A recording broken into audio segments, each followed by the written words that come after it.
j'allais te laisser. Hein. Tu crois que.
Good, so everything approved, we can go for dinner.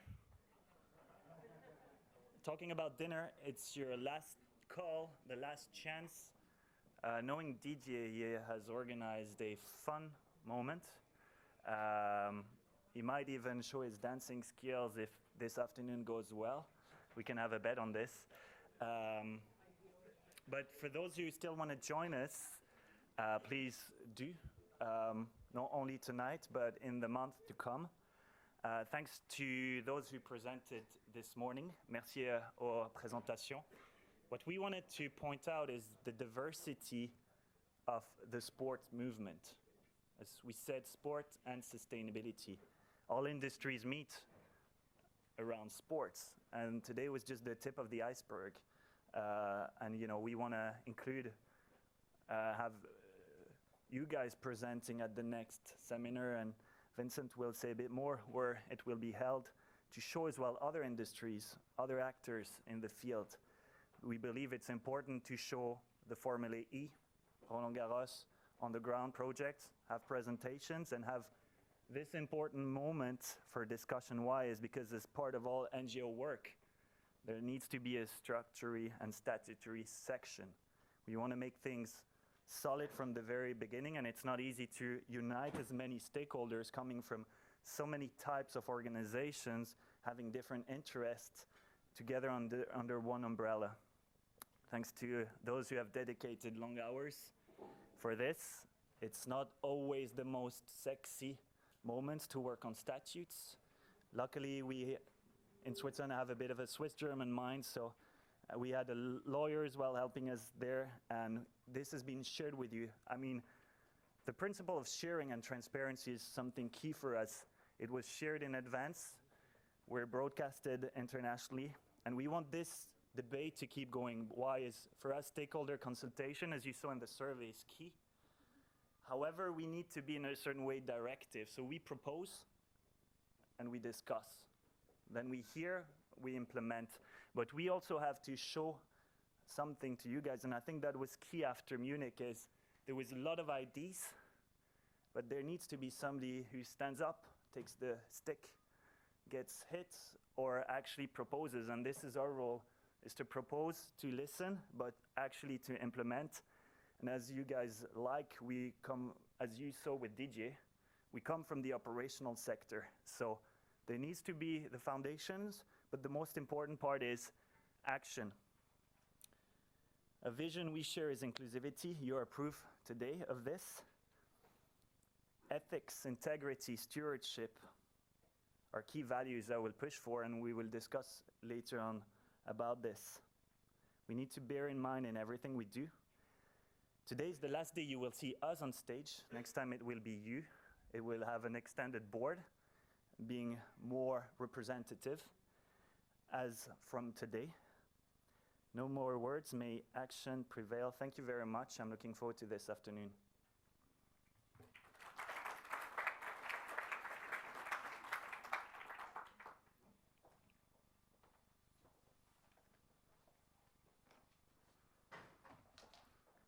Neil is still taller than me. And I'm afraid forever. So, I'm going to ask you a favor.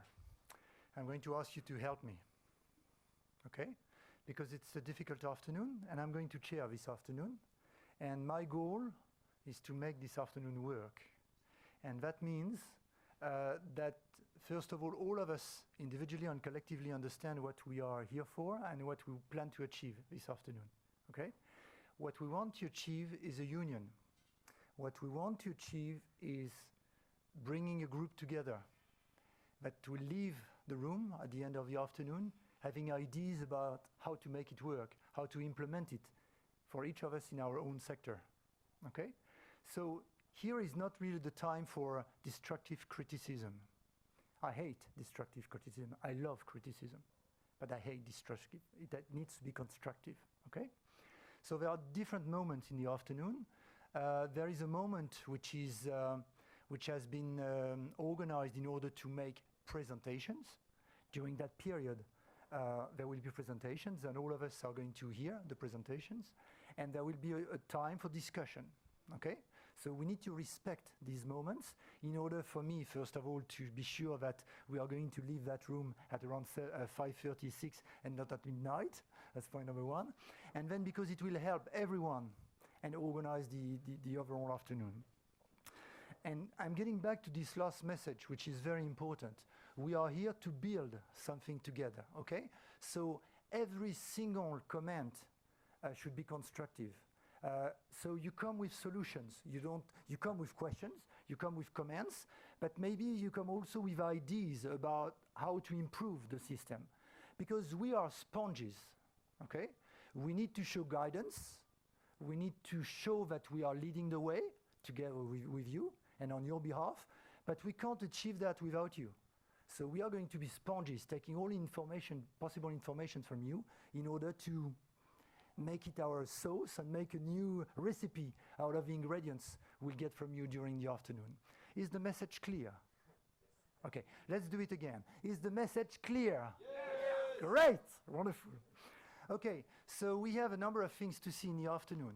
We are going to go through a first part, which is called vision, mission, activities, and membership benefits. Then we'll have a discussion on that, okay? Then we'll make a presentation of what our present and current website will be, because we have started to work on this because it's part of our obligations. What we heard in Munich during our last meeting is that you wanted us to work and come up with tools, with concrete examples of what we can do. And this website is part of our exercise, our duties, our obligations towards you, stakeholders and future members. Then after this break, we'll have a second part, which is kind of strange. And that's quite unique, okay? Because in this room, we have no members. We have stakeholders. When you create a federation, you start from scratch. We have no members today. So we said to everyone, come on in, and let's build this federation together. So the second part of the afternoon will be something very simple. We are going to make proposals to you, and if they look ridiculous, you tell us. But if you think it's manageable in the short, middle, or long term, we would like to ask for your acclamation. Okay?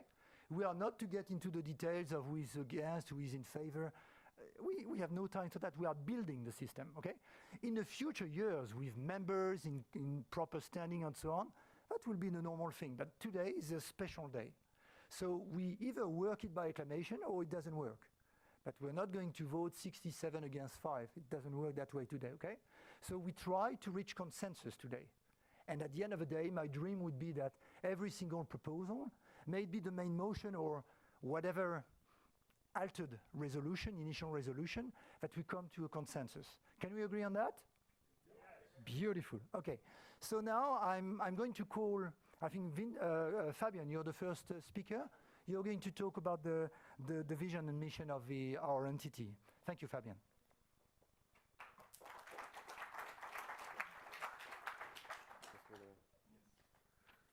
Thank you, Didier. Hi, everybody. my great honor to talk to you about the vision and the mission of the SandSI. I think you've seen another version of this already in Munich, at least some of you, and we've been working on it for the last 3 months. We've been refining it, discussing it, and we shaped it. And it all comes down to one sentence, which is sustainability in and through sports. This is our vision. This is what we will work for and strive for in SandSI. We will, as Neil said this morning, strive for sustainability and sustainability as a key principle, as a norm in every sector of the sports business, meaning in leagues, sports federations, clubs, venues, and athletes.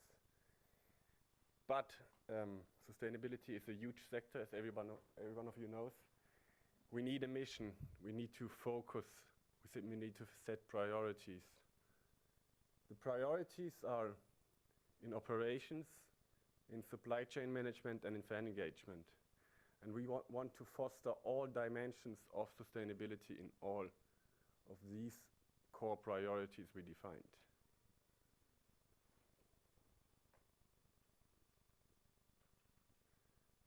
Having taken into account your feedback after Munich, we decided to do a little survey, and I hope every one of you in the room took the chance to tell us what they thought about our ideas. The goal of the survey was to identify the needs and requirements of potential SandSI members, partners, and stakeholders, and we put up 8 questions, sent them around through our founding directors network, and 58 people took the time to go through the questions and answered them.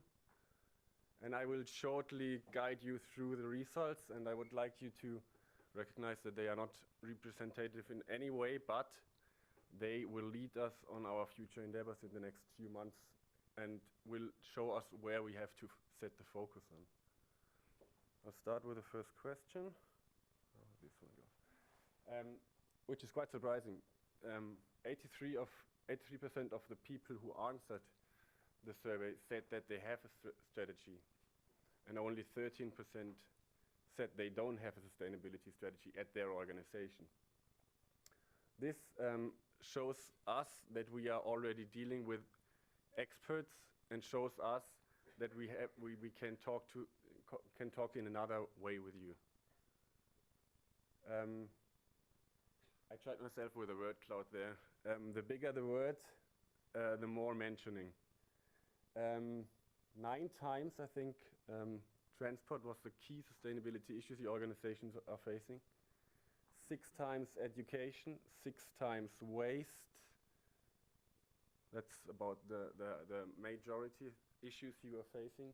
And this is actually one of the core, the core outcomes of the survey. These are the activities SandSI will focus on and help you find solutions on, which Vincent is going to show you later on. What is your interest in SandSI? This is for us important because we wanted to know whether there is a majority of individuals wanting to join us, which would have consequences on the activities we are offering and the way we would set up the organization, or if it is organizations mainly that wanted to join us. So we are quite happy to see that it's both, as an individual and an organization, so we can do a mixture. Your involvement is in SandSI. As you see, there's not a lot of, 7% are only interested in the mailing list, and there's a lot of people of you interested in being a member and an active partaker in SandSI, which is great news for us too.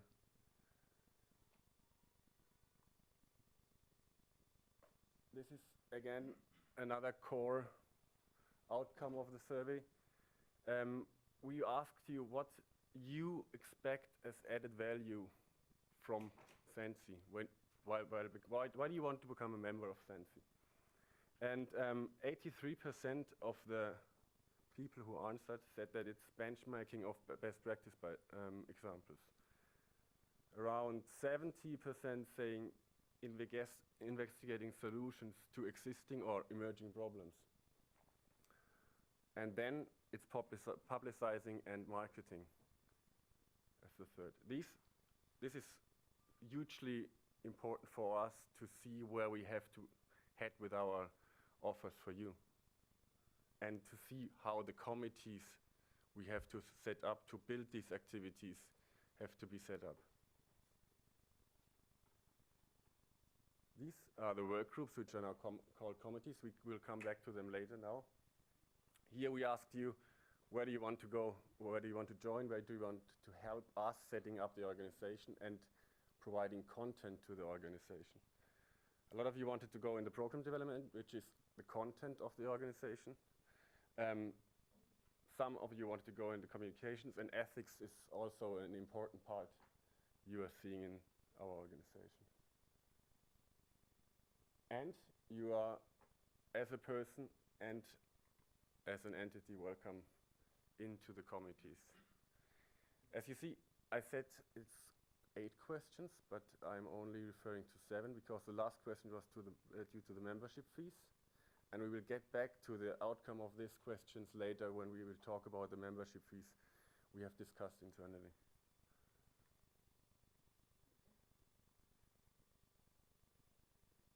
Vincent? Yes. Can I give you the stick? Just one thing. So just to tell you, for those who do not know them, Fabian and Vincent are 2 of the founding members of SandSI.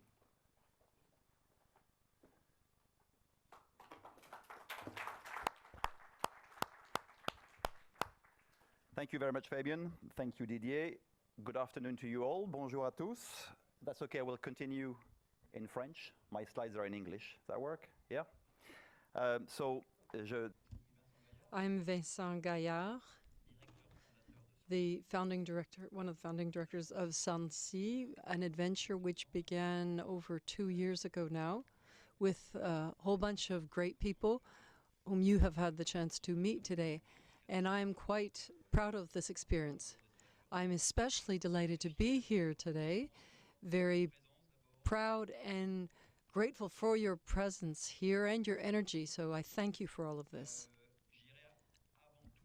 First of all, I would say on a daily basis, I'm the Director General of the PCER, is the European Professional Rugby Club, which manages professional rugby at a European level. That's my day job. And the EPCR, as most sports organizations, and I think a number of you know this, we are plunged into our operational daily life, whether it be political, commercial, with very little time to get perspective and to think about how we can build an organization that is sustainable in the long term. I think that's probably the case for many of you. So it is in this respect that I wanted to talk to you, and I hope that I can speak to you in the most practical possible way for the reasons that would make it interesting for you to be an individual contributor, a sponsor, or a member. It's an open structure. We await your contribution and participation. We will talk about membership. That's going to be a big part of the discussion, but there are other ways to join us as well.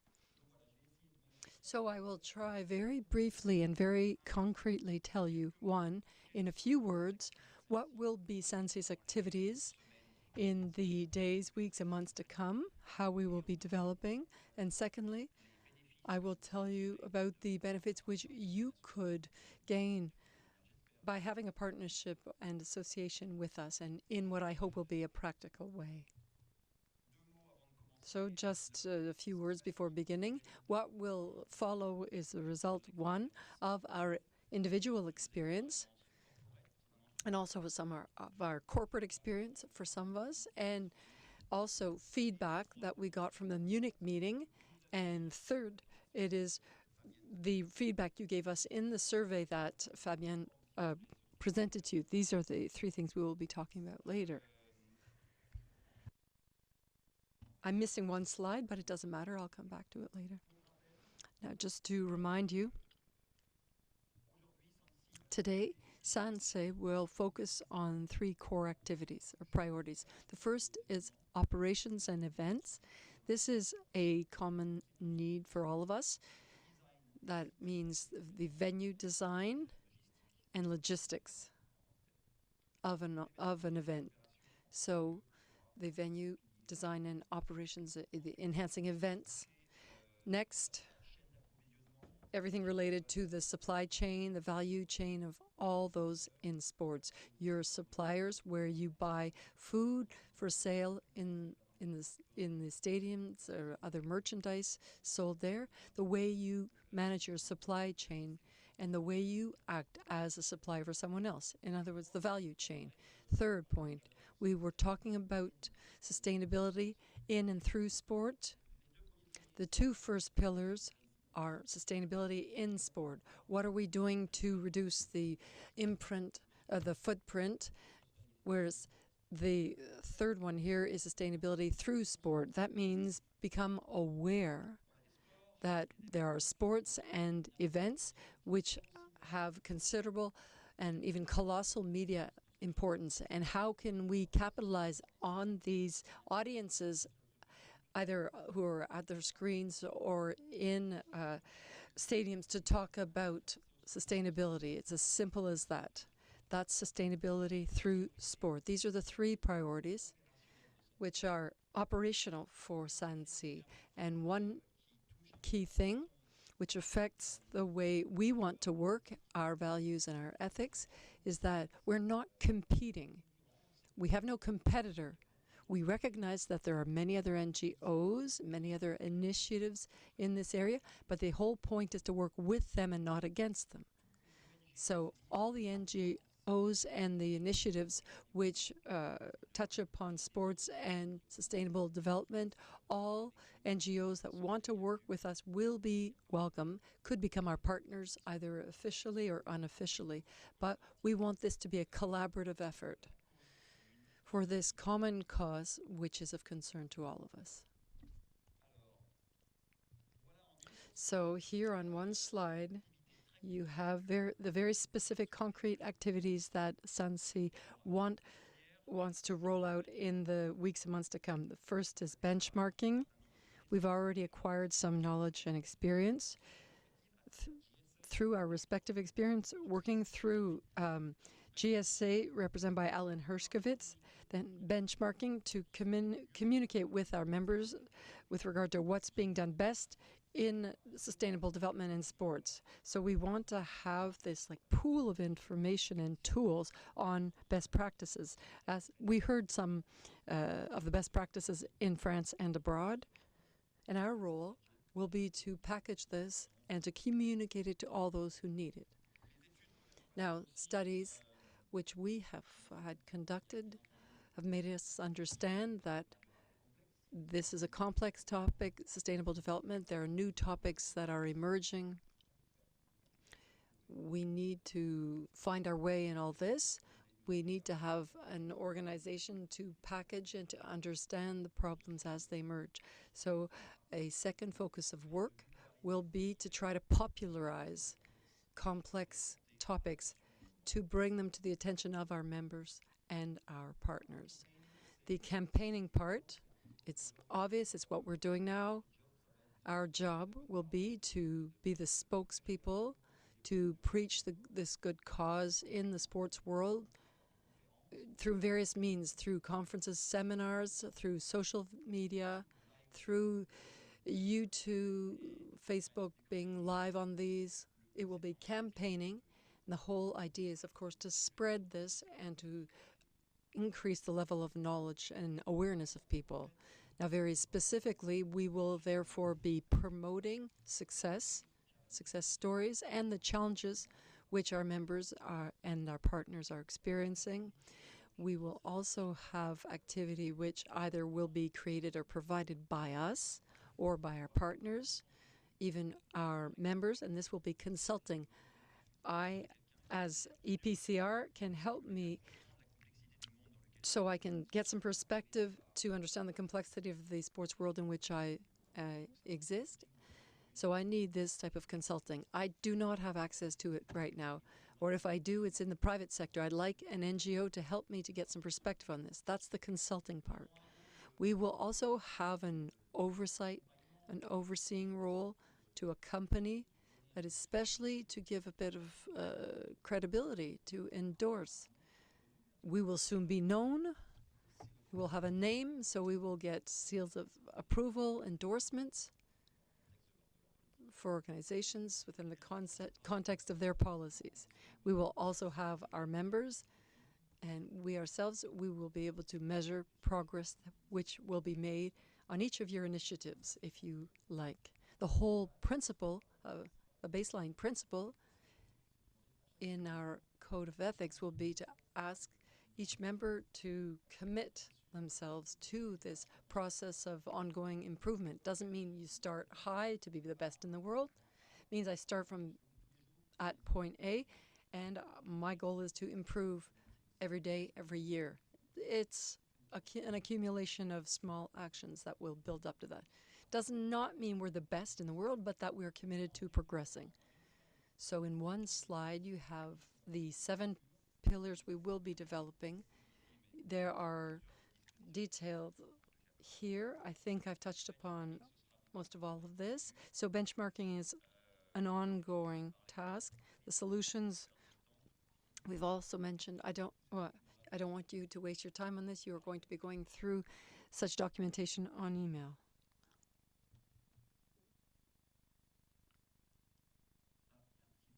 There's a little problem here at the end, but that's no big deal. And we don't have the little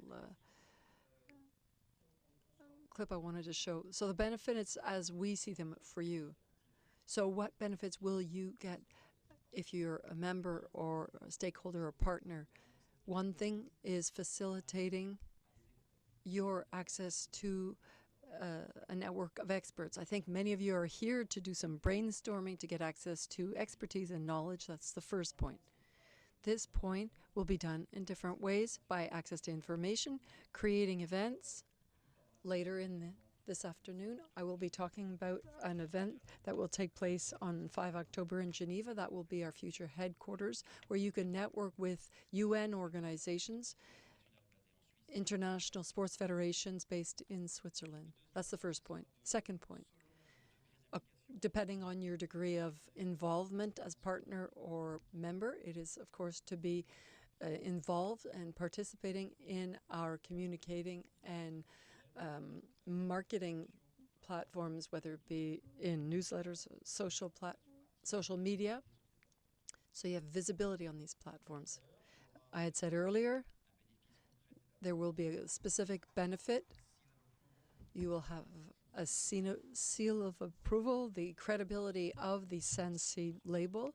I think that many of you are seeking. I worked for 13 years at Coca-Cola, and we were desperate to have external endorsements, these seals of approval from the outside with the WWF, Greenpeace, and I think SandSI can provide this over time.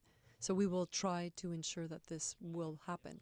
I had also talked about access to resources. That's human resources, knowledge resources. It means having access to case studies for things that are of concern to you now. There will be a certain number of studies conducted on subjects of interest to us, and as members you would have access to them. You'd have access to experts. You heard many experts this morning. Many others will be joining us in the near future. So it's to have access to these people who in their areas of expertise have knowledge, which you seek. Of course, a partner member, you have visibility and some recognition for your brands or your respective organizations. Public recognition. So, people could talk about your involvement in this area and many additional services. What I want to say here, is that this is not an exhaustive list. It's quite complete. It will be given in greater detail, and our next effort, it will be the membership committee doing this. We are going to try to structure these services and this supply. There will be different membership tiers. There'll be different memberships and different partnerships with the different benefits stemming from these different statuses. So this work will be fine-tuned in the weeks and months to come, and this is under the monitoring surveillance of the membership committee. We're asking for volunteers in this committee so they would determine what they would offer the members, how much the members will be paying. So this is the purpose. It's just to give you an overview of this, a brief idea of what we will be proposing. That's all I wanted to say for the time being, if there are no questions. Thank you.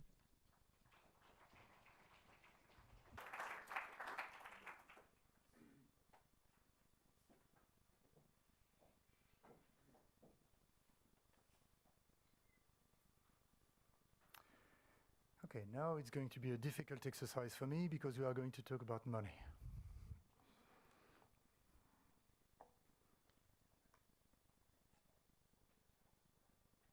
We had originally planned to discuss about this issue later in the afternoon, but since we have been far faster than what we expected, we can move it earlier on the agenda, and that will come before the discussion, which is excellent for everyone.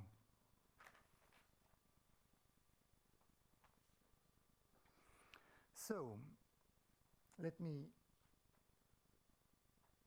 I'm going to do it the pedagogue, Pierluigi, very famous guy in this room, but I don't want you to read the next slide, so I had to go to the previous one, okay? But anyway, look at this guy, he's beautiful, look. Handsome Italian English guy, I mean, fantastic. Okay, back to serious things. I'm going to present to you a number of elements we have taken into consideration to produce a scale of membership fees, okay? So I want you to understand what has been our perspective. How did we come to the proposal we are going to make you today about the scales of fees, depending on which organization you represent or as an individual, okay? So you have to understand the perspective. Okay, so now your last chance to see this gentleman. Oops, sorry, we move to the next one, okay. So in fact, we received a huge feedback from a number of you because this is a key element, you know. On one hand, you have membership fee. On the other hand is what do we get for this amount of money? And on the other hand, you have the treasurer of the association who says, guys, we need to survive.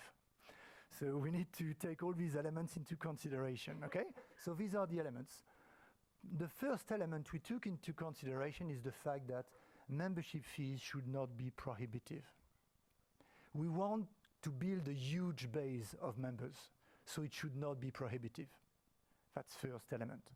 The second element is membership fees should take members' resources into account. You have members, potential members who are wealthy, others who have nothing, and we should organize ourselves in a way that everybody has a place in our system. So it should not be segregative, it should be inclusive. So we need to take this element into consideration. The third point we took as a valid point is the fact that membership fees should also take into account SandSI's desire to encourage the building of a large membership base, in particular among individuals and small associations. So here we have a specific point. We are focusing on individuals and small associations. I had a beautiful discussion in Lausanne a few months ago with Michel Lemaitre and with Julie Dufus, and we talked about this, about who should do what, how should we align in order to make it work in the short, middle and long terms. And what came in the conversation was a very simple thing. The IOC said to us, you know, our stakeholders are the international federations, the National Olympic Committees, the candidates for the bidding cities for Olympic Games. So, but they are not in a position to take care with the small associations, to take care. They do it through the international federations, through the allies they will meet along the way. And one of the proposals we made to the IOC was, let's become an ally in this respect. Let's help you in making sure that what your focuses are, we are going to work with them, to be aligned with them, and to expand them to the lower levels. And that includes the millions, the hundreds of millions of individual members, and that includes the small associations, millions of them around the world. So basically, how do we make this base, this grassroots, function and get involved with us? And if we discourage them with a membership fee which is high, it doesn't work. So we need to focus on this specific aspect. Other points we took into consideration, for example, is the desire that we have to develop collaborations with small or large non-profit organizations. It's a very important point. It's not a business issue. I mean, when you discuss with the WWF International, when you discuss with Greenpeace, when you discuss with Fondation Nicolas Hulot, it's not going to be a money matter. It's going to be how do we build together something, together. We are not going to block the system asking for a high sanction fee or affiliation fee or membership fee to the WWF International. That would be quite destructive and quite the opposite of what we try to achieve, okay? The next point is the following. SandSI has the desire to bring renowned and charismatic figures to support SandSI's vision and mission and become SandSI's ambassadors. Let's take an example. I'm going to take two of them, okay? A multi-Olympic champion who would like to join. We are not going to tell him, okay, for you guys, it's going to be 500 euros to join the system. That person is going to bring so much to the system because he or she is going to be an ambassador. Let's take another example. Let me try to find a good one. How about Barack Obama? Okay? Let's imagine one day we have Barack Obama saying, oh guys, you're doing a great job. I would like to be a member. Okay, for you, President, we know you, it's going to be $2 million.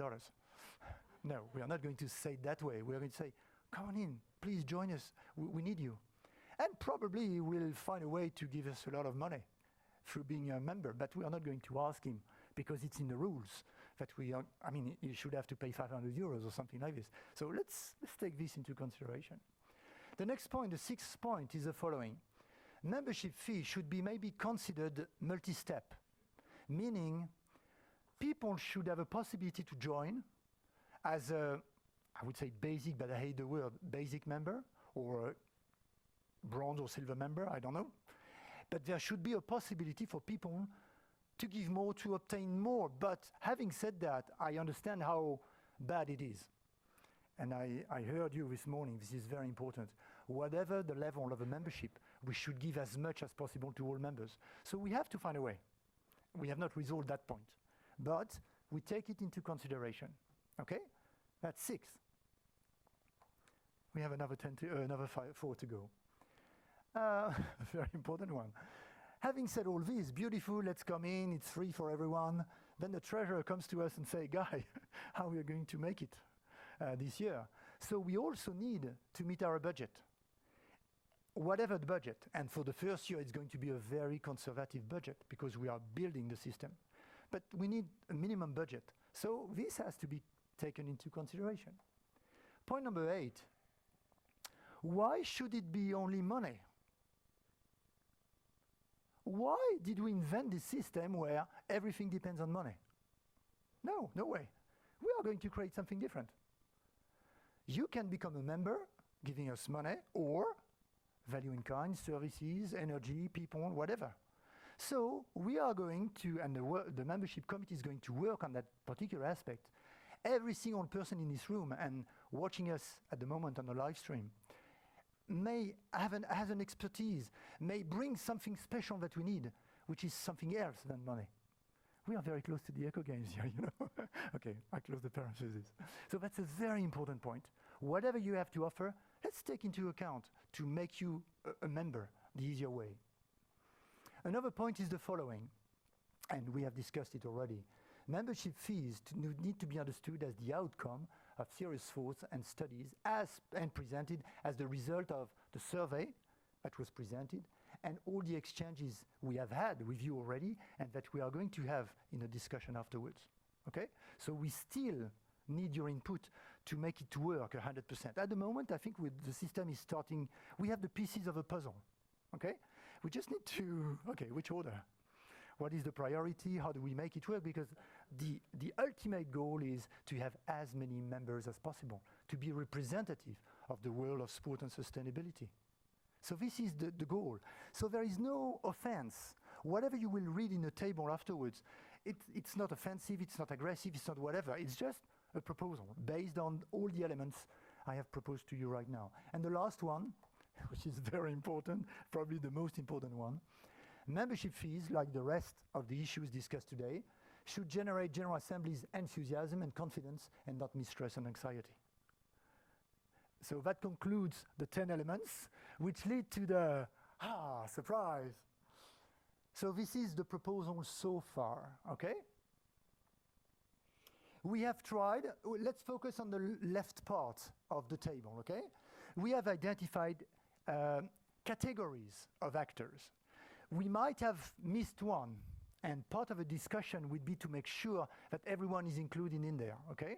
And then we discuss about the right part. Individuals, this is a very important point. I come from the world of triathlon. We have, but I'm not anymore in this federation. The members were national federations. So it's not physical persons. You have physical persons to represent you, representative from athletes, representative from regions, blah, blah. But individual membership has to be taken into consideration. So we have individuals. Then we have a category called small local NGOs, not-for-profit organizations. The small ones, you know, the grassroots. The ones who work on an everyday basis to make it work in the end. Another category is the large, the same category but large organizations, the WWFs of this world. The large national, international NGOs, not-for-profit. Then we have a category which we call the amateur teams and clubs, whatever it means. But I think the word amateur means what it means very clearly, as opposed to professional teams, clubs, venues, which we put all together because at the end of the day, having discussed about it, we found that as far as the membership fee is concerned, basically it's the same approach. Then we identified another category, which is local, national, international events, organizing committees.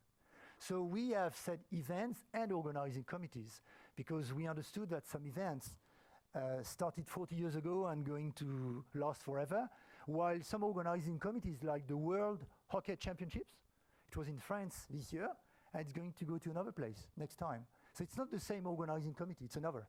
It's the same event in terms of it's the World Championship, but it's another organizing committee. Then, where am I? Federations, leagues.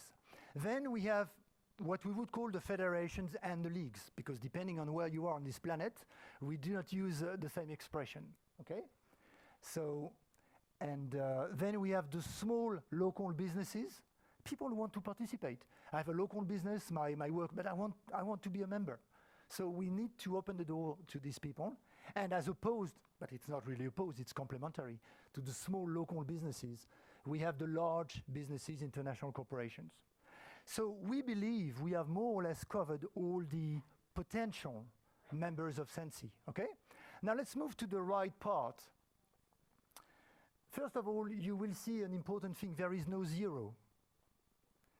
We believe of what we call the euro, the symbolic euro, or the symbolic Swiss franc, or the symbolic dollar, meaning it's you have to engage yourself.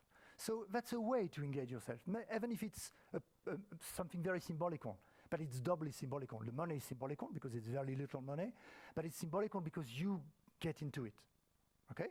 So it started at 1. Then, if you look at the scales, it's huge. It goes from quasi-nothing to a huge amount of money. Because the spectrum of potential members is so big that it was difficult for us to come with a definite price. And also because it's the result of the 10 elements I proposed to you beforehand, which makes it impossible to say it black and white. You know, in this life, we have some, and in SandSI life, it's something like 15 nuances of gray, you know? So various prices. So we have to accommodate to the reality. And we have to find a way to make it work. So we are not going to leave this room saying it's that price or that price. this is the global proposal as now.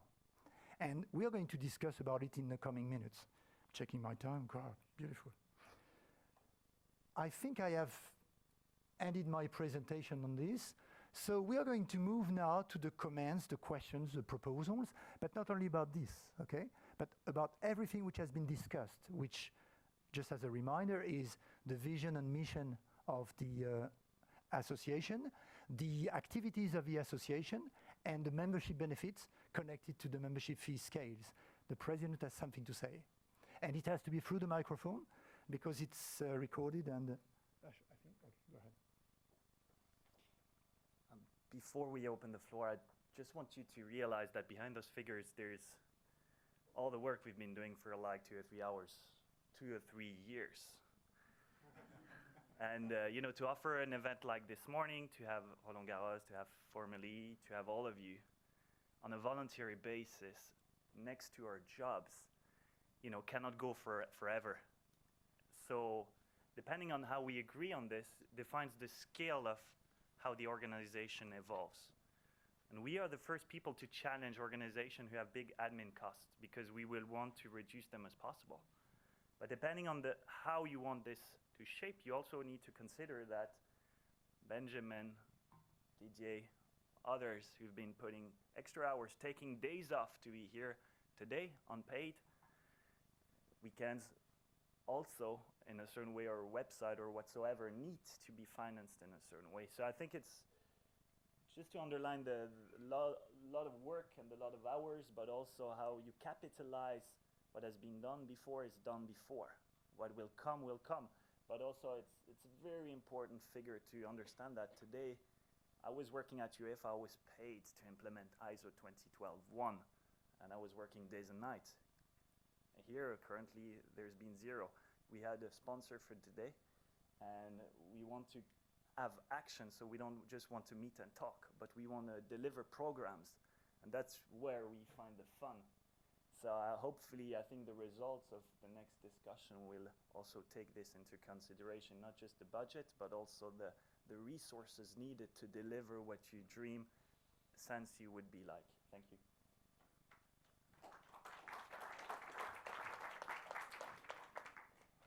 So we have two beautiful ladies here who have microphones with them. And what we're going to do is the following. We should have one of you two on each side, and that will make it easier.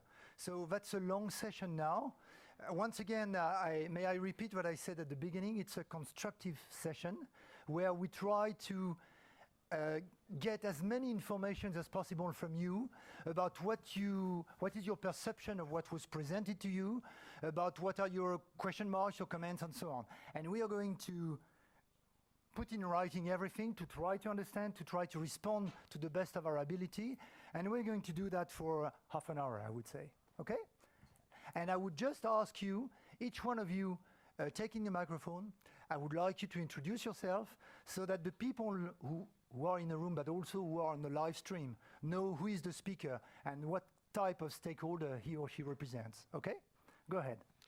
Yes, I'll start. Thank you. I am Rick Fedrizzi. I'm the president and CEO of the the International, I forgot my organization's name, the International Well Building Institute. The reason why I forgot my organization's name is in looking at this great piece of work, I was reminded of my previous job for the last 15 years as the head of the U.S. Green Building Council, and membership dues and fees was a very big part of my day-to-day job. I think you and the committee, the team, have done the left-hand category beautifully. The categories are excellent. I do have one question relative to I assume that means €1 to 500 euros. I personally think that there's a couple of reasons why I think that you should set a baseline that is realistic, not certainly €1. I think that anyone that wants to be a part of the work of this great organization should be, and the individual category, even I can imagine many students would want to be a part of that. I think even 50 euros is a baseline that someone can strive hard for to become a member of the organization. And as you go up into the other categories, certainly local, national, international events organizing committees, there should be a baseline, even if it's 100 or 250 euros. The €1 gives me the impression that there is so much flexibility, and if I either scream really loud or beg you, that I will end up with a €1 price.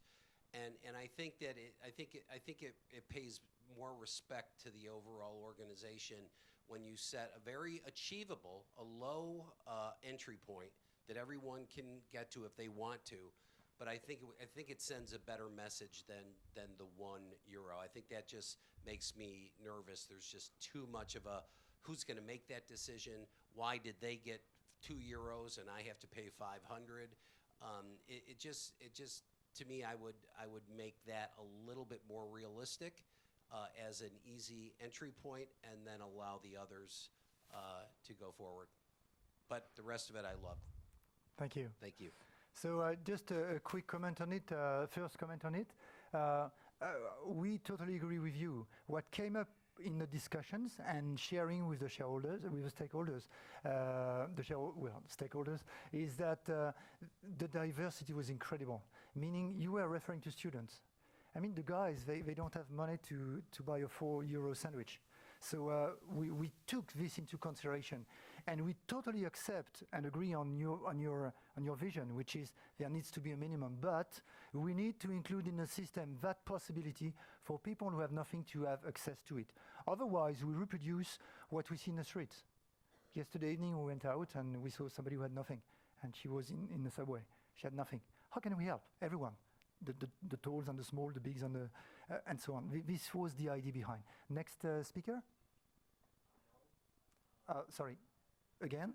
Alan Hershkowitz, a founding director. Thanks, Rick. Yeah, I think, for individuals, I have two things to say. One, the first is, I think we should just have a minimum contribution, acknowledging and allowing for the fact that depending on the organization and the circumstance, they could always give more. So, for example, my experience with the Green Sports Alliance, for leagues and federations, the minimum contribution was $2,500. There were times when the National Hockey League gave $70,000, when Major League Baseball gave $25,000, when Major League Baseball gave $100,000, when the NBA gave $40,000, and there were times when all of those leagues gave only $25,000. So depending on their circumstance, their interests, their needs, they could always give more, but they know that there is a baseline minimum that they need to adhere to. Regarding individuals, I worked at a large NGO for 27 years, and we had a $10 minimum membership fee. And that was very valuable because it's interesting, we went from a $25 minimum membership fee, and there were people, we had 58 people who gave over $1 million each. Okay, so, so it got a lot of money, but when we went from a $25 membership fee to a $10 membership fee, we were able to bring in over 700,000 new members. And we went from about 400,000, well, actually 500,000 to over 1.2 million members. That gave us huge influence by having that many members. So I think 10, for individuals, a minimum of 10, they could always give more. And then the last thing I'd say is with regards to NGOs, whether they're large or small, I don't know what the minimum is. Again, for small NGOs, then I would say, 50 or 100 or whatever, or large NGOs, maybe the same thing. But I think that really depends on their mission and how important their mission is to us. So as you said, do we really want to ask WWF for a contribution at all? I don't think we need to even ask them for anything, because being aligned with them provides us with great influence and information. Same thing with, frankly, with FSC. These are organizations that advance our mission, and aligning with them, gives us visibility and them visibility and helps us advance our mission. So I would say, in today's discussion, it would be helpful to hear what people thought is the minimum contribution, recognizing that the maximum could always go higher depending on the individual in the that particular category. So if I made 2 comments on what I just heard, that's interesting because it came through the conversation in the past weeks, so it's very interesting. It confirms what is our perception. I would like to remind you what I said before. It may be cash or value in kind or services. So that's also a way to make it work, because we could have a minimum fee which is higher, but you can produce it and deliver this membership fee in another way than just paying cash. So that's maybe a way to resolve part of the issue. And the second thing, which we discussed for the first time yesterday, which was very interesting, was a magical word came yesterday, that was crowdfunding. What is the principle of crowdfunding? Crowdfunding is you give money to a project you like, and you can give whatever you want. I mean, there is a minimum to give, but you can give more.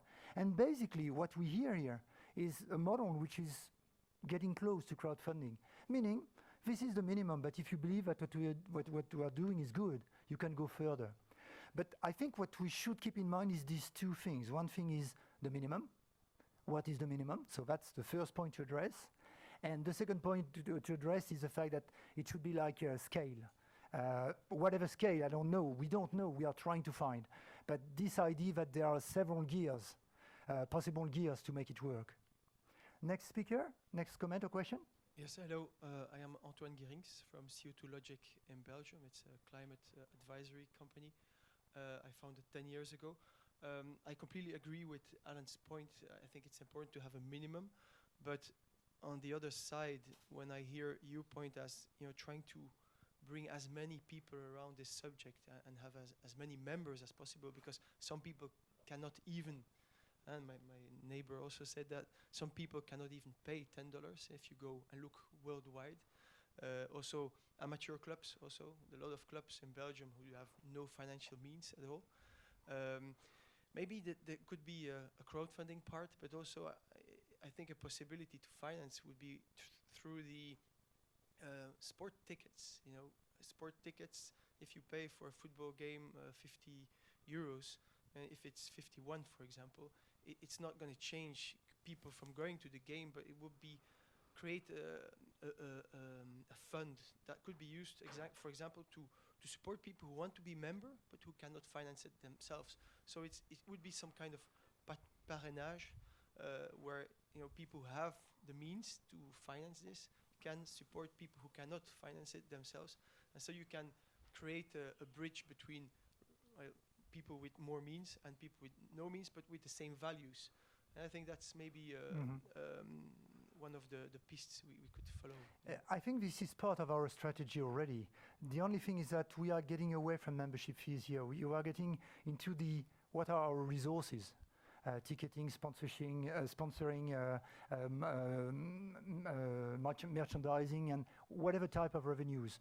But I get your point. But we are getting to the same thing, which is all the resources that we can raise through whatever. No, I mean, you need the system you put in place, but for the ones that cannot get into the system, maybe Understood. find another Understood. finance. Yeah, Didier, Another remark? I think thank you so much for that. I mean, we're a global organization. Half the planet lives on $2 a day. 2 billion people live on $1 a day. Okay, and I've been to many of these places, as I guess most people have, or many of you have. I've watched soccer games with the children playing barefoot, and they save their 1 pair of shoes for church on Sunday. Asking them for a $10 membership fee, so maybe this is a little bit Western-centric in our bias. In other words, maybe we should take account of, and I wouldn't mind hearing from Julia Justo, what should it be in South America? What should it be in Africa? What should it be in Asia? What should it be in Europe? what should it be in North America? You know, in North America, sure, $10, you know, minimum individual fee, fine.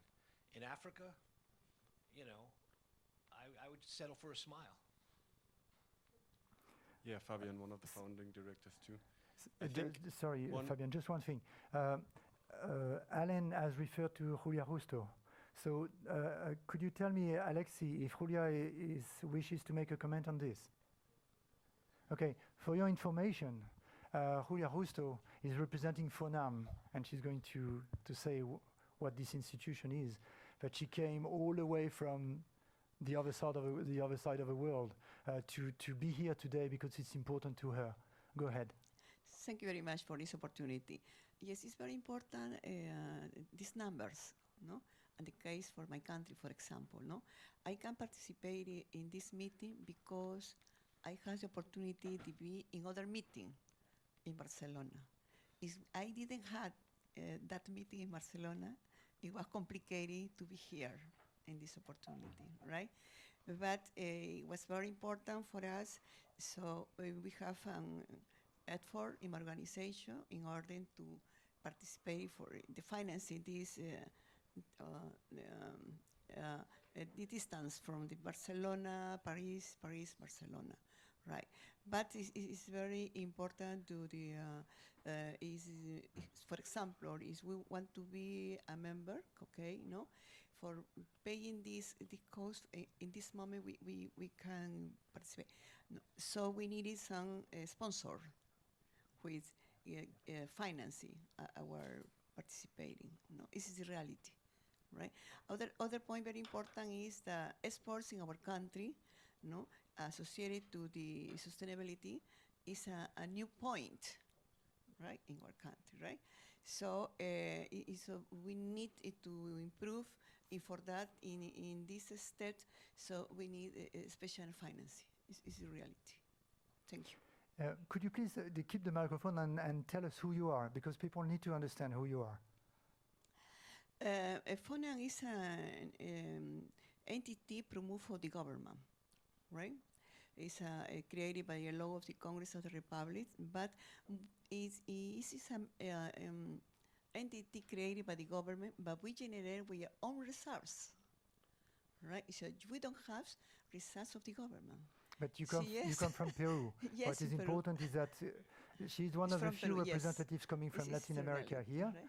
And what is your project? You're connected to sport. Could you explain to us in a few words? Yes, of course. It's very important to why I'm here too for this effort. Because the next year we are participating in Peru. Is organizing the Pan Americans, sports, right? Pan American Games. Pan American, yes, no. And FONAM is going to work with the organization of this Pan American associated to the point of the sustainability, right? This is the activities very important for us in this year. Okay, thank you. So in fact, Julia is here to discuss with SandSI how could we work together to best prepare the staging of the Pan American Games. Next speaker, or Alexi, do you want to make a further comment? I do. Hi everybody, Alexi again.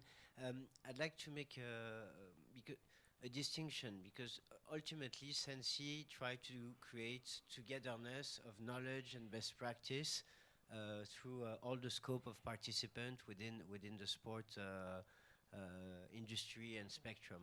And I think we should make a distinction between people who are, as you were saying, bringing something, and sometimes it could be knowledge or value or an opportunity, and you were referring, for instance, to the eco game this morning. Let's take Senegal or Brazil, for instance, and we might have villagers that will have an extraordinary association, but for them, €1 is not even conceivable. And I like the idea of CO2 logic of having maybe sponsorship, meaning that if we can push the togetherness where wealthier members can sponsor people that don't necessarily can afford it, then it's not only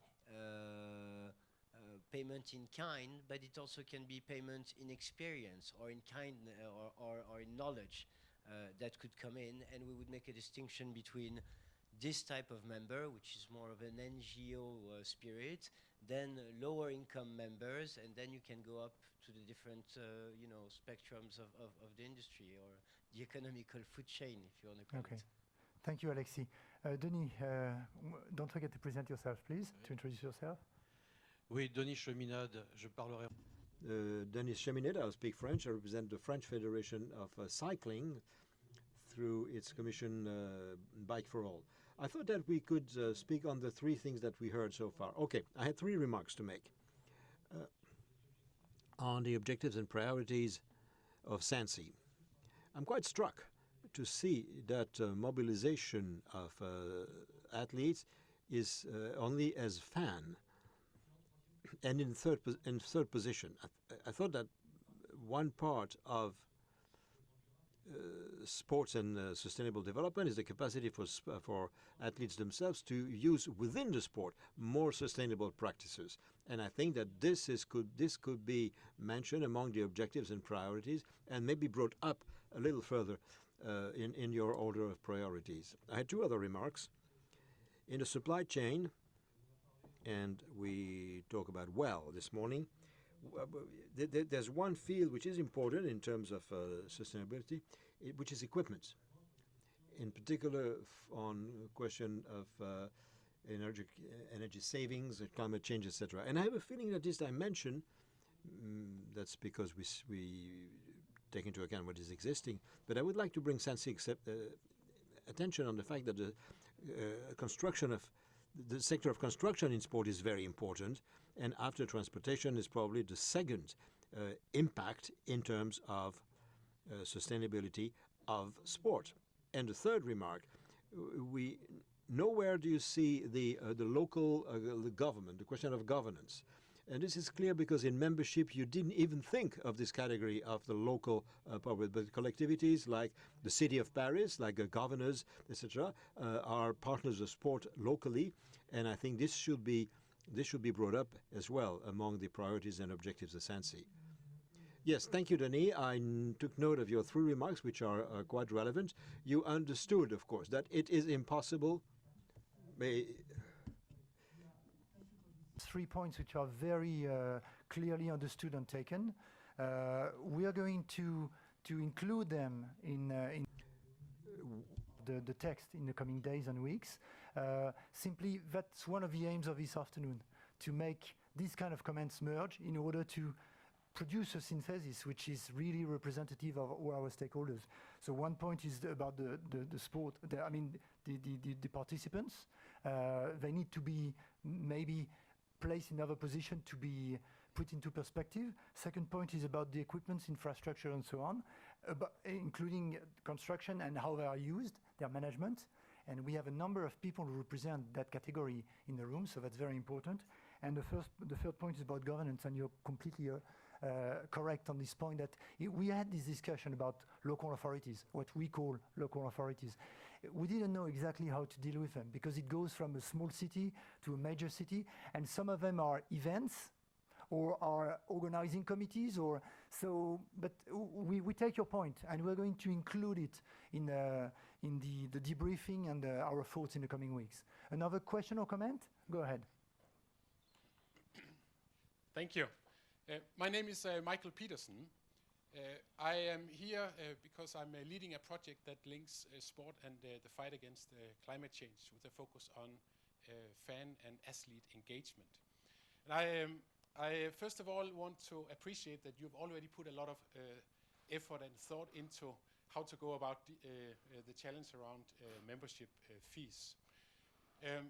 In terms of offering some constructive input, I would suggest, first of all, to maybe consider different levels of membership, even a distinction between membership and a group of supporters, especially if you want to have, let's say, a very broad stakeholder appeal, appealing to a lot of different stakeholders in and of sport.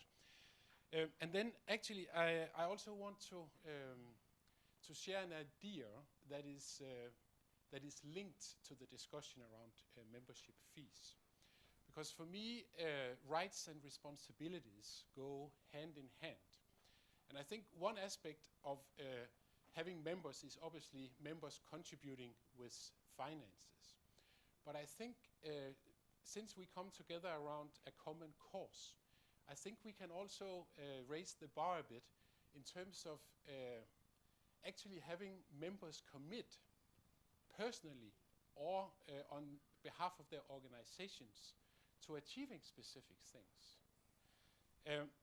In the context of the project that I just mentioned to you, maybe as a source of inspiration, I want to share with you what has been developed in Finland and what will become global very soon, a so-called citizens pledge. And I think something along the lines of the pledge that I'm going to share with you now maybe could be developed in the context of SandSI as well as a foundation for being a member. But basically it reads along the following lines.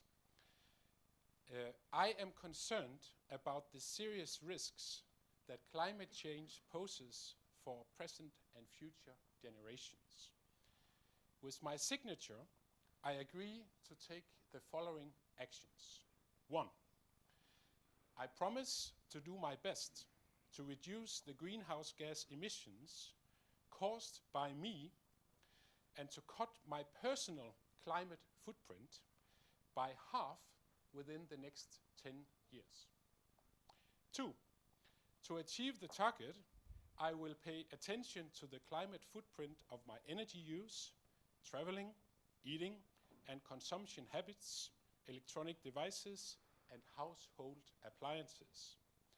I will make low carbon choices wherever possible. 3. I pledge to consider addressing my unavoidable climate footprint by offsetting emissions which I cannot reduce with UN certified credits to become climate neutral now.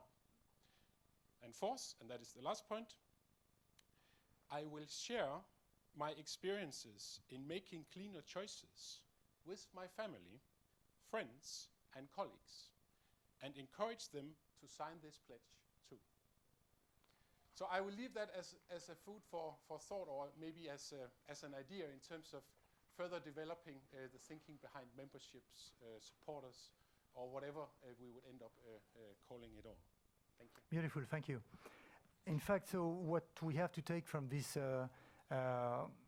this proposal, the two things are dissociate membership from being supporters. So it's a category that we have to address one way or the other.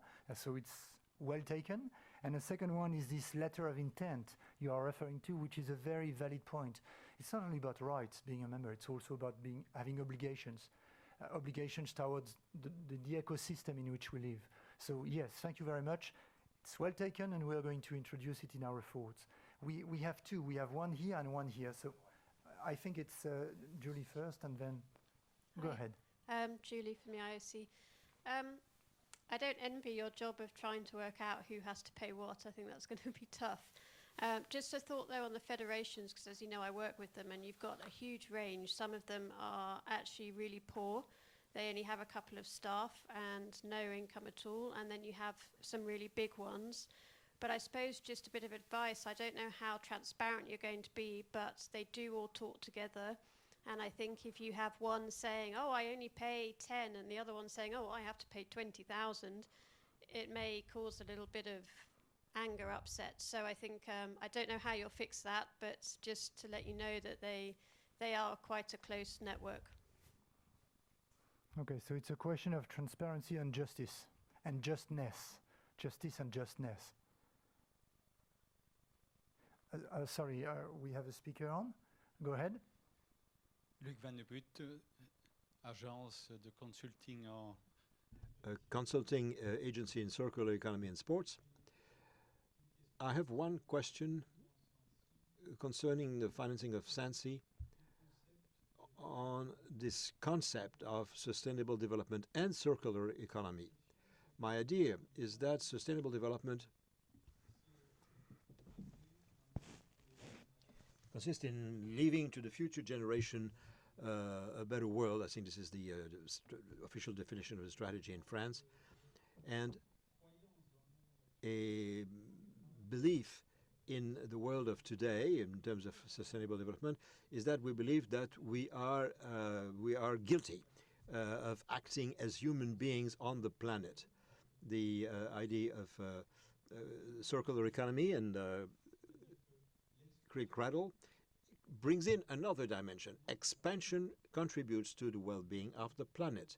And this is an approach that I have not seen in the text I have seen or read, or about the circular economy, which is a proactive attitude, even in terms of the Olympic Games, for example, which create a lot of expense in terms of energy, which generates waste, which creates a lot of carbon.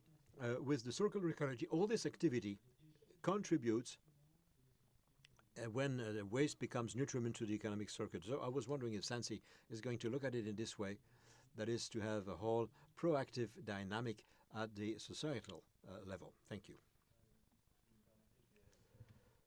If you allow me, I would like to answer to this question, because this was part of my report on Euro 2012.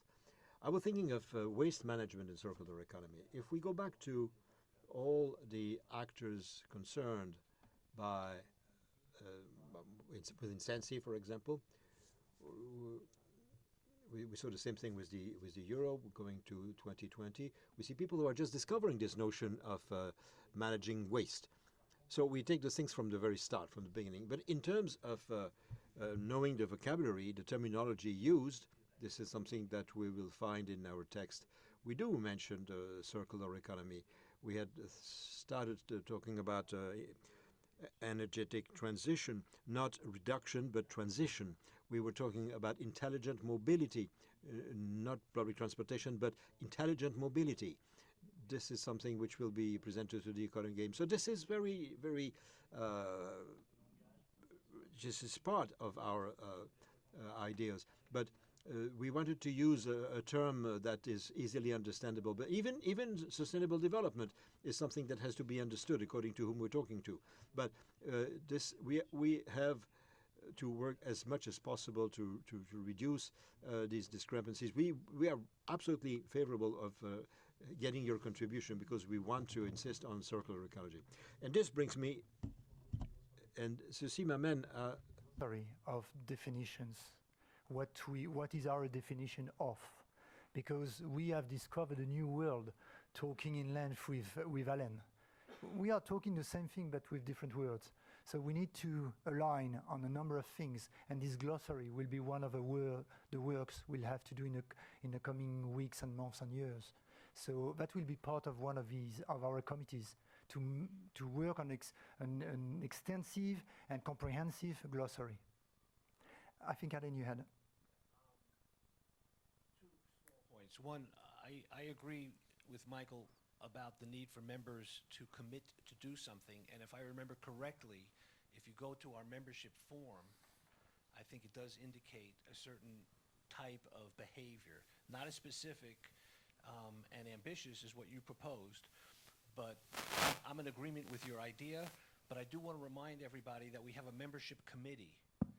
And the membership committee, there are many issues, like the one Michael smartly raised, that the membership committee will deal with. That's point one. Point two is, right now, I think what we want to do is come to some consensus on more or less what the membership fees should look like. So I would like to suggest that we focus on coming up with membership fees, recommendation. And again, I would say, to make it easier, if people could focus on what they think the minimum would be, A, and B, if they would indicate what that minimum, what geographic region of the world they are proposing that minimum to be for. Today we may be able to only get through Western Europe and North America.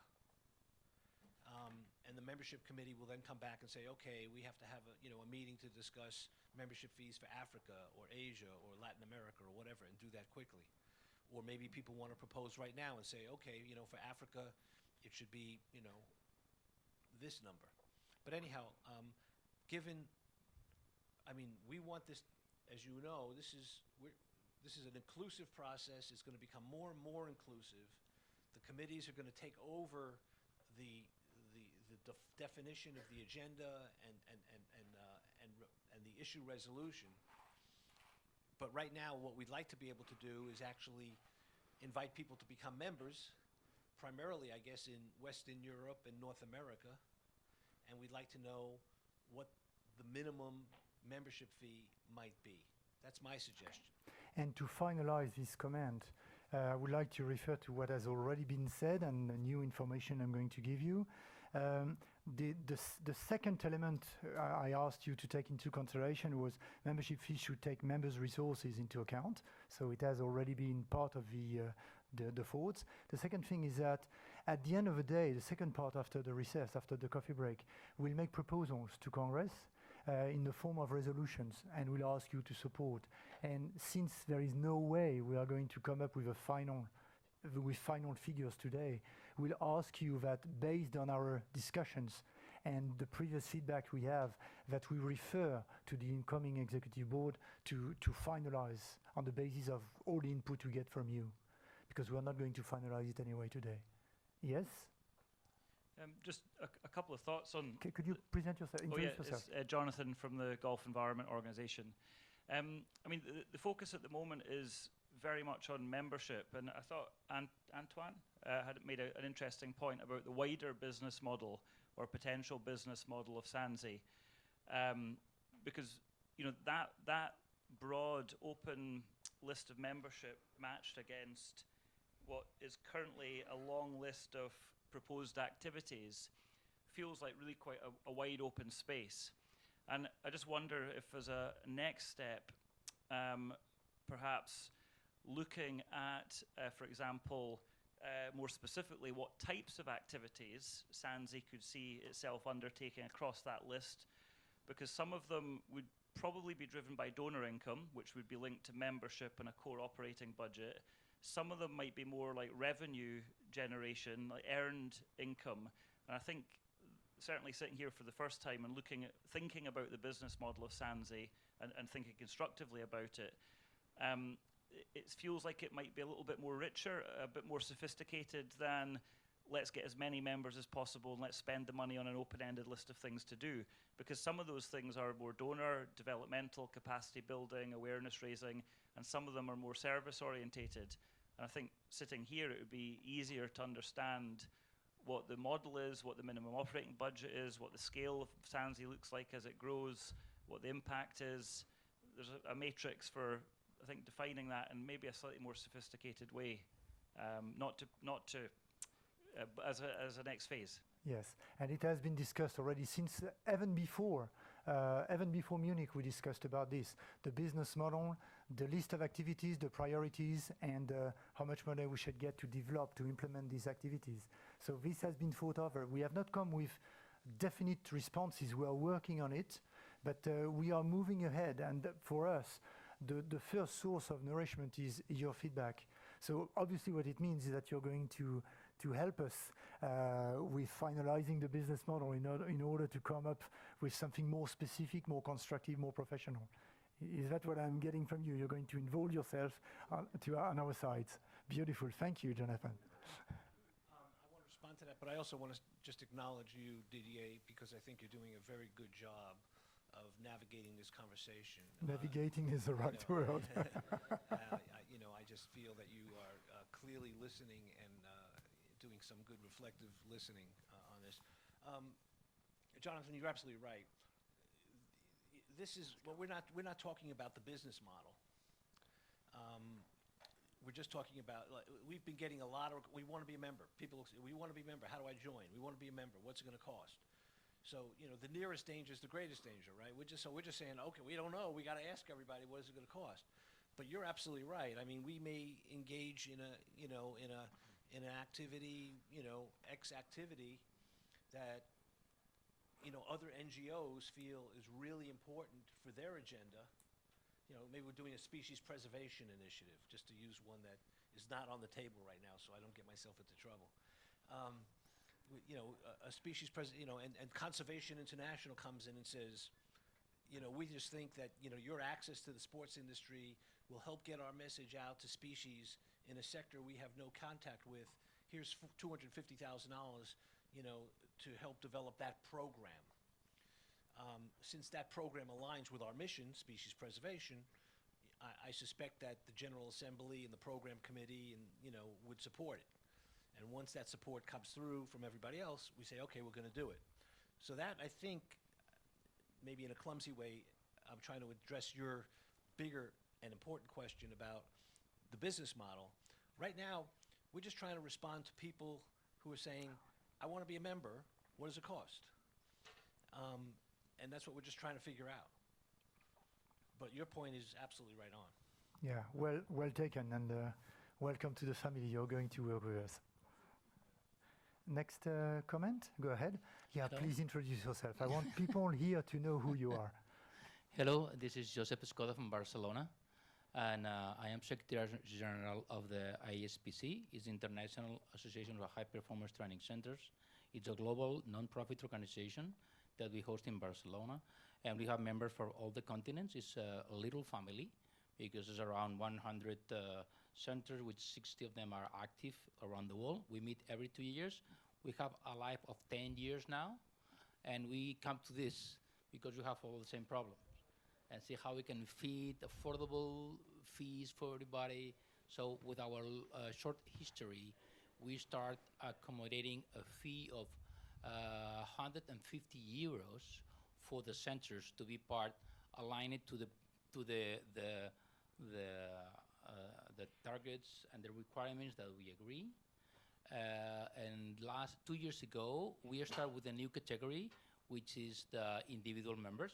We never had that before.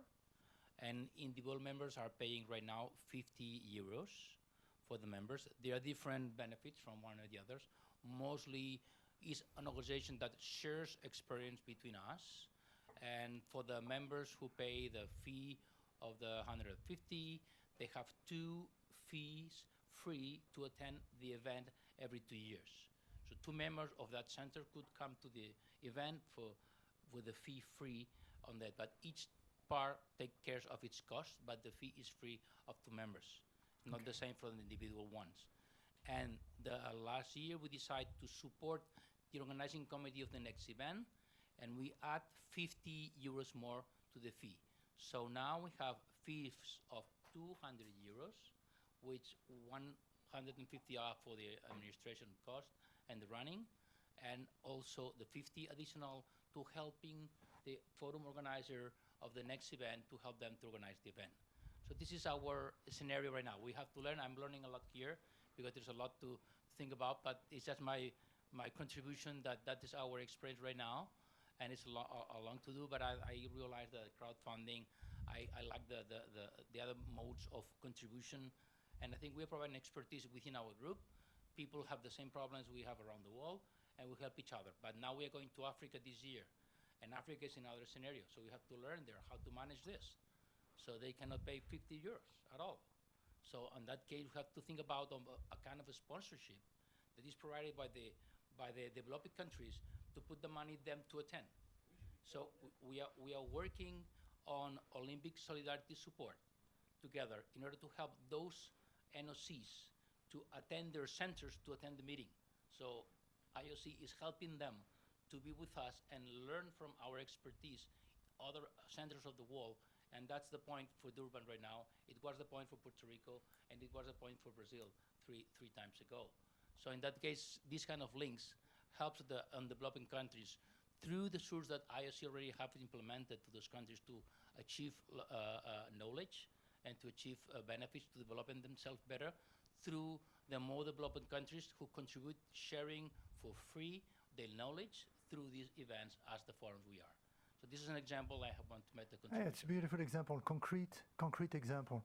Just one, I would like to understand better. What do you mean by individual? That's a physical person? Yes, we who define. are these people? I'm trying to understand who are these members. We Where define do they come from? individual member is a guy who has been managing or a scientist in the sport or a physiotherapist or one member of an organization who is alone, but he wants to be part of the family. But it's connected to these centers already. Not necessarily. Ah, okay, not necessarily. Not necessarily. Okay, that's an interesting point. For example, somebody who's been part of the organization, now he left the organization, but he wants to feel connected to the family. Okay. And he could be as an individual member. Don't mind if he's not right now connected to a center, but he's been part as a manager or as a scientist or as somebody who's connected to sport. Understood. And to support athletes and coaches in a sport that's what we love. Okay, wonderful. I'm turning to Benjamin to know if we take a couple of more questions or if we move with the website presentation. On peut faire la... We can take some more questions and then take a break before the presentation. Because we have a connection with the other side of the world to make the website presentation, and we need to make sure that that person is available. So that's the point. So a couple of more questions. Go ahead. Please introduce yourself first. Yes, Didier Wouters, working for Tractable Energy. I give just a point of view for the last business. For us, 5,000 euro is a good start, but we are really ready to give resource, make proof of concept, do something. I will get easier people as money today. And when we do something now, it is not just sponsoring, we have to deliver something that we can use and prove this is really interesting. And I give you an idea for the large business. And then when you go to NG, maybe you can grow up, but the start point is really good for us. Excellent. Thank you for this very positive feedback. Next question or comment? Yeah, I want to say bravo to that. And this is the I didn't know how to say it. So last thing I'm going to say, I want to just say bravo to that. But Alexei makes a good point. You know, you look at we need to help the developed world. You know, we need to, in terms of membership, we should be thinking about members in the poor, you know, north-south transfer of technology, knowledge, and resources. That should be part of our mission. I mean, if we could start helping South America and Central America and Africa and Asia actually learn about sustainability and how to incorporate that into their approach to sports and neighborhood sports or professional sports, I'm not interested in taking their money. You know, I want to give them education and resources.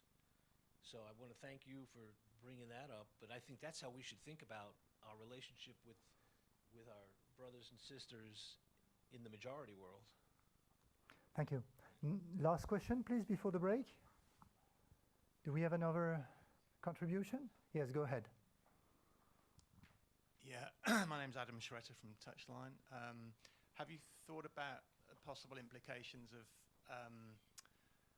when you have a large company paying 25,000 as opposed to an individual paying 1 or 500, are you going to sort of give unlimited access to the information and the benefits of the membership to that company, or are you going to just give it to one or two individuals within that company? Do you see the point I'm Yes, making? it's a very clear one. In fact, we are going from one side to the other because we are trying to incorporate two contradictions, a contradictory situation, which is on one hand, people who give more. This is how it works on this planet, you know. People who give more receive more. Okay, so this is the general rule. But as I'm repeating myself because I said it already in Munich, but the president of the International Triathlon Union, the previous one, used to say, "Nous ne sommes pas comme les autres." Meaning, why should we do the way the others do if we believe we should proceed differently? So, having said that, I'm responding to your question and I'm not responding to your question. We are trying to find a balance. We have not found it, but clearly it's a crucial point.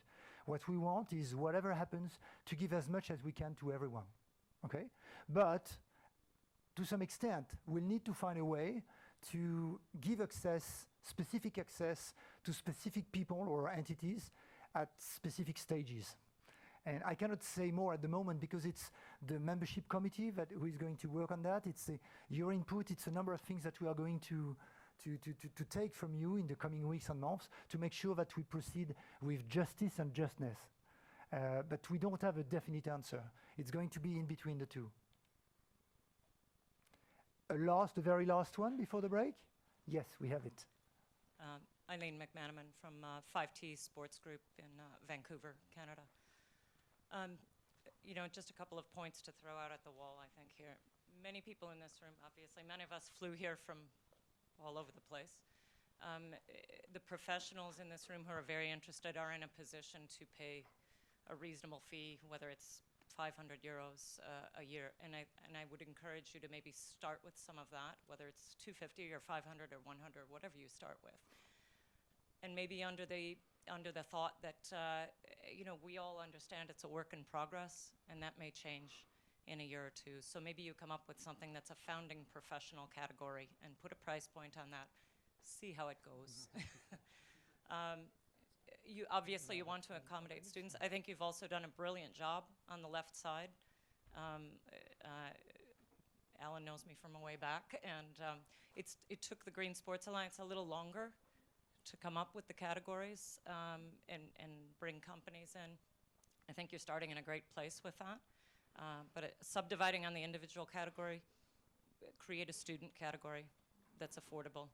I think for many, many students, at least with the membership base you're starting out with in Europe, would have the ability to pay you 50 euros. It's maybe a birthday dinner or a special night out for them, but I think they have that in them. But I think you can make that distinction between a professional who's obviously drawing a salary and a student. And then you can look at the broader world of people who are just interested in the topic and how you bring them in. But I don't know that you'll need to solve that in the membership committee. But I certainly think for the professionals in the room, we would be very happy to support you with a very generous starting point.